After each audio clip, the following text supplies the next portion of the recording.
Well, hey guys, this is going to be a video that's a little different than my normal forte. And as you guys know, I've been having time to work on a few home projects. And one of the things that has not horribly went wrong, but something I've been wanting to fix is my lawnmower.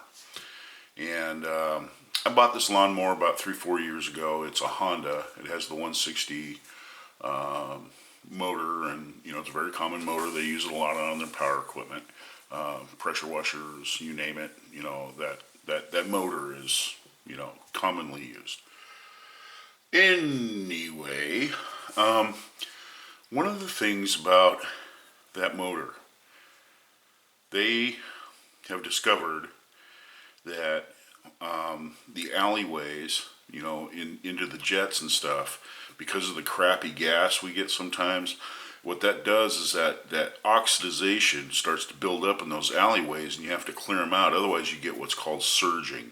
Okay, and what happens is when you back down off the throttle, the mower will sit there and it'll surge, and there's not anything you can do about it. But you run full power and you're good. Now, I don't know many people that mow on anything else other than full power. But anyway, it's been something that I've been wanting to fix. So the bottom line is I took the mower and I threw it up on the bench, and I went ahead and undid the air cleaner, took the air cleaner out, took the air cleaner housing out, disconnected the gas line, disconnected the governor linkage, and also the throttle linkage, and went ahead, and there's just there's a couple of bolts that hold it in. You run it in there and you take the bolts out, and then the carburetor just slides off. So what I did is I did that, and then I set up a little cake pan, and I filled it up with some super hot water and some simple green, a little bit of simple green in there, and stirred it up a little bit. And then I took the carburetor, once I've got it disassembled, got it all broken down into parts, I put it in that and started it soaking. So, I've got some really super fine, small, dentist brushes that I can get in there and clean those alleyways out and stuff like that. So I was going to spend the day screwing around and doing that, and then put it back together and throw it back on the lawnmower and run it. So,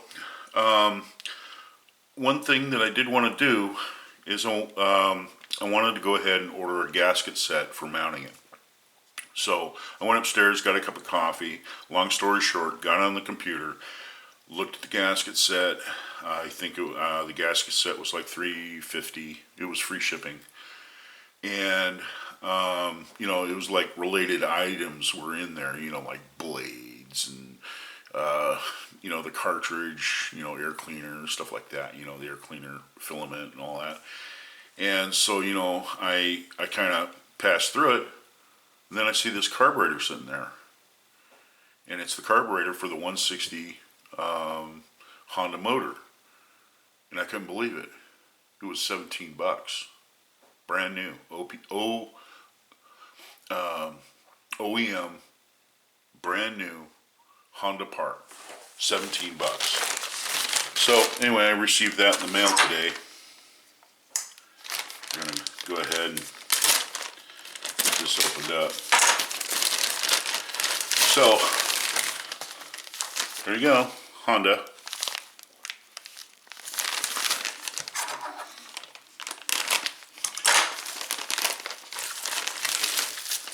And there it is, man. That is the carburetor right there.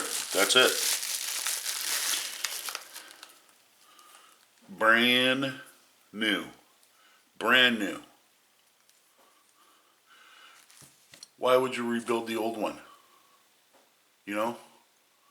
I mean, unless, now I'm not trying to attack anybody's hobby out there, okay? Now, there are people out there that really like to sit there and mess around with small engines and, and tinker with them and get them, running really smooth and all that stuff. I'm not that guy, okay?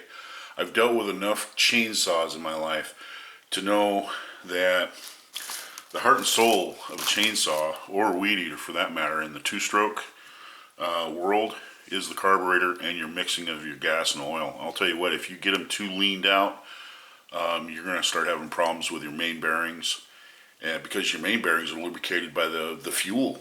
The fuel has the oil in it, and next thing you know, you burn the seals and your seal's blown out, and the next thing you know, you've got a real nice chainsaw, but it won't hold compression. So it never runs right. You lose power, and it sucks air. So, that comes from people leaning them way out. Okay, and there's other things too. You're putting a lot of heat on that little motor with increasing the amount of air that's going to it, and you score the inside of the piston walls in the cylinder, and you also score the piston itself. I mean, not a good idea to do. Okay, but I just wanted to show you guys. Sometimes it just doesn't pay. It just doesn't pay to sit there and screw around and try to rebuild a carburetor for a lawnmower. Just, $17. I don't have the receipt in here, but that's what I paid for it. Yeah. It was, it's on the, nope. But yeah. So if you start having the surging problem with your Honda lawnmower, or any of your Honda equipment that has the 160 motor on it, just buy a new carburetor for it. Don't even try to rebuild the old one. I'm going to throw this on there and chuck it. Chuck the old one. Throw it away. Yeah. So anyway, that's my YouTube thing. I might take this down in a few days. I just wanted to put it up there and have you guys take a glance at that, and tell you my experience that I've had with that. So anyway, this is Thorzax, and I'll see you in the next video.